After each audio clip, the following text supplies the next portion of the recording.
The Isle of Wight is working towards becoming an age-friendly community. This is part of a global initiative driven by the World Health Organization. Age-friendly aims to address all aspects of everyday life in our physical and social environments. It encourages healthy and active ageing. It supports everybody, regardless of their age, and looks at access for all. In 2016, the Isle of Wight joined the World Health Organization's global network of age-friendly cities and communities. The Age Friendly Island project is led by Age UK Isle of Wight and is one of the programme of the Ageing Better programme funded by the National Lottery Community Fund. This fund looks to support adults who are experiencing loneliness and social isolation and are over the age of 50. At the heart of Age Friendly are the voices and views of older people. On the island, these views are shared and developed through our steering group. This group is made up of stakeholders from the public, private and voluntary sectors. Those on the steering group are strategically placed to influence policy and system change. Stakeholders who are working towards being age-friendly are invited to sign up to the Age Friendly Island Charter, a document highlighting the organisation's individual commitments. The Charter was created by members of our steering group and older people. My role is about involving older people as part of the Age Friendly Island project. They are the foundation of what we do, so that any changes that we have made over the last 5 years are relevant, meaningful and sustainable.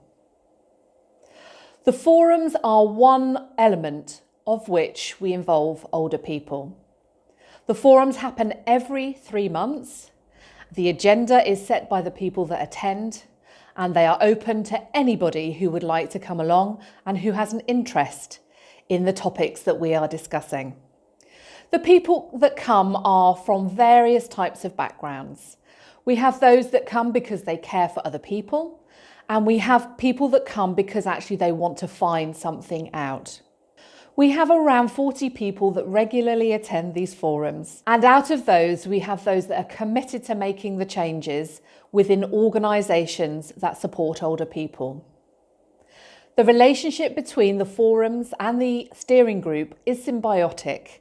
The ideas that come forward at the forums are then presented to the steering group, and we work with the many partners to then make changes in policies and practice.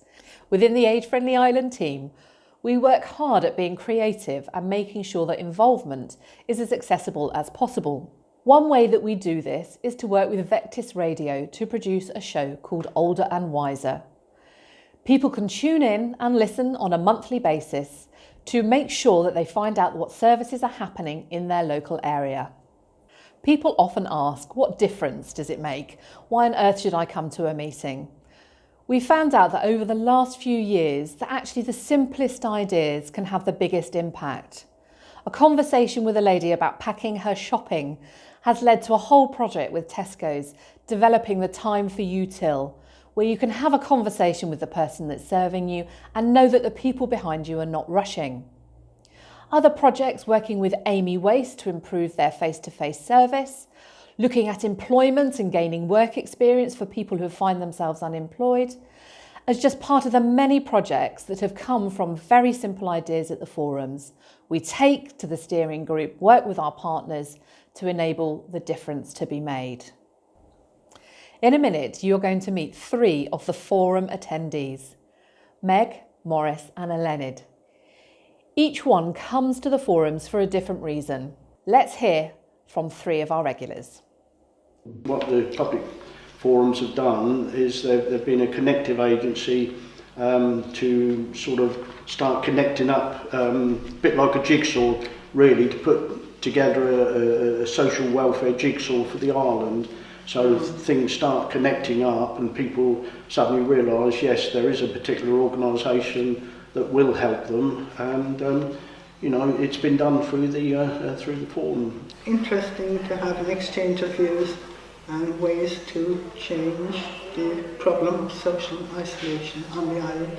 Forums become a voice, which is very important, I think, because that if you haven't got a voice, that adds to social isolation, because you feel nobody cares, nobody wants me, nobody listens to me.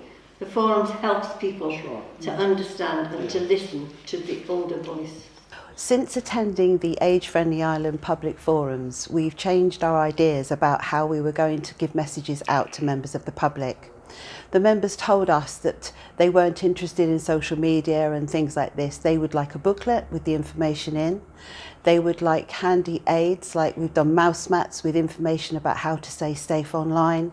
We've done bookmarks. We've used everything, all the ideas that they've come up with, and we found this very successful.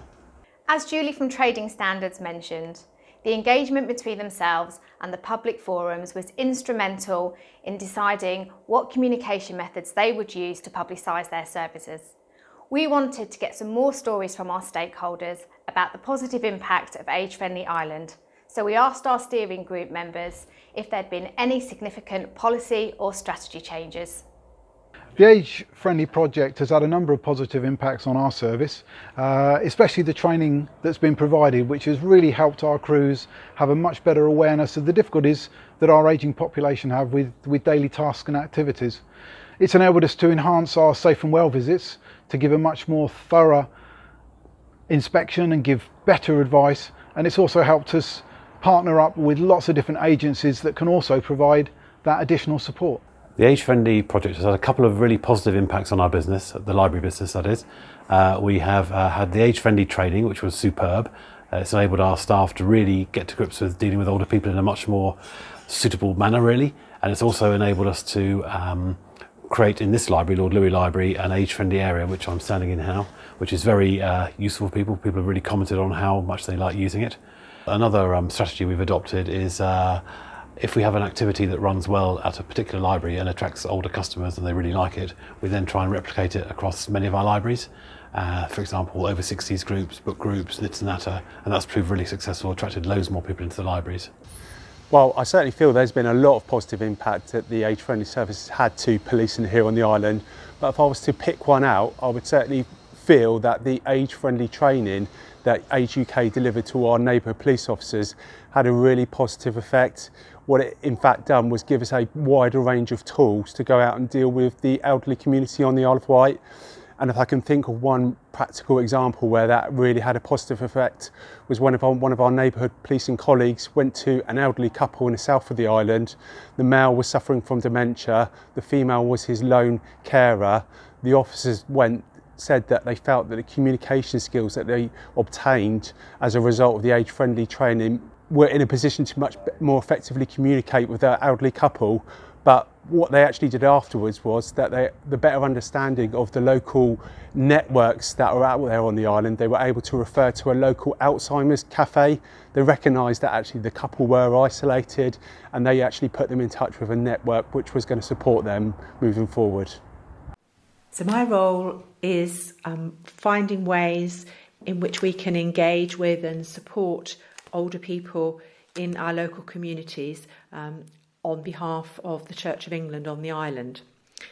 And the Age Friendly project has had quite a positive impact in that it's raised the profile of the needs and issues facing older people, and it's given me an insight into the other organisations that are out there doing similar or related things who we might be able to learn from and or work with.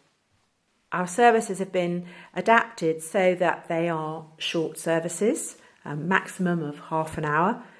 The orders of service that we use are produced based on our understanding of how people living with dementia access the printed word and what kind of images they find helpful. The hymns we sing are well known, and the prayers that we use are either simple or traditional prayers. Our sermon, our talk is always very short, and we try to use visual aids or make it multisensory. And it's prepared in such a way that it taps into deep-seated or long-term memories. Since being affiliated to Age Friendly Ireland, we've come across lots of different policies that we had that were individual.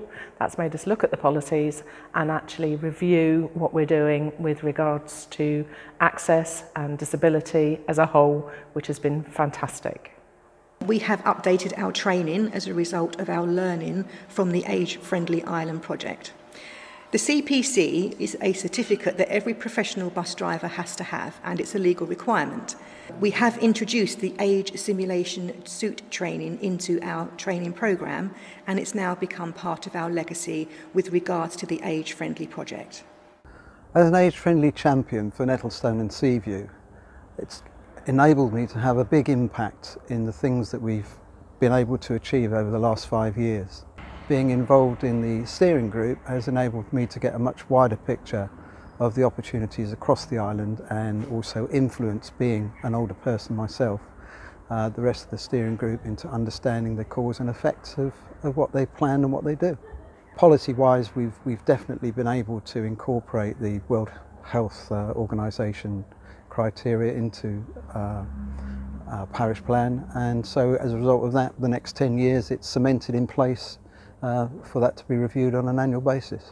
I think the best thing about being involved in the Age Friendly project is the fact that as an enforcement authority we really were struggling to think about how we could move forward this partnership that we wanted to create. And with all the members around the table at the steering groups, we had access to a huge number of different groups with different ideas about how we could do it.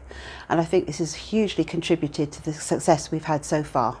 The Hampshire Police has signed up to the Age Friendly Island Charter, and we have now embedded that fully in our 6 areas of focus, and that has been delivered here on the island, and that's a direct result of us being involved in the Age Friendly project.